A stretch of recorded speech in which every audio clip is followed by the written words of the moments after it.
Nenyi kwana moga juang ma iluongo ni Kibera, kama bende okinyi ma kawuono ne okawo yawuoyi ariyo moko ma bende noyud kagore kabisa mano tere e od thieth kama iluongo ni Kenyatta, ka bende noyud ka ne gichadhore mokalo bang' ka wuoyi achiel nochweyo layo gokinyi. Koselayo to okawo lachno opuko kuom nyawadgi, eka bang'e nyawadgi nodonjo ot mowuodho jala kata beti modhi ochadhego. Bang'e en bende nodonjo ot ochako wuodho beti kendo ne gichadhore adwa nono.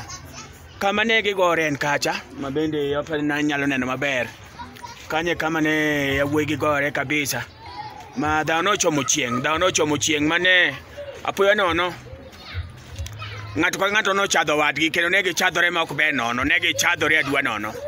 Kendo katemo nyisou kama ne ng'ano temo mondo mi opuke lach ne en kata cha pani nyalo neno kanyo maber, en mwelo kanye kama ne dhawo no timore. Po kama wana ma iluongo ni reporter Wod Saji Panoran mwenyewe. Subscribe to our YouTube channel ndani ya Kibera Massive.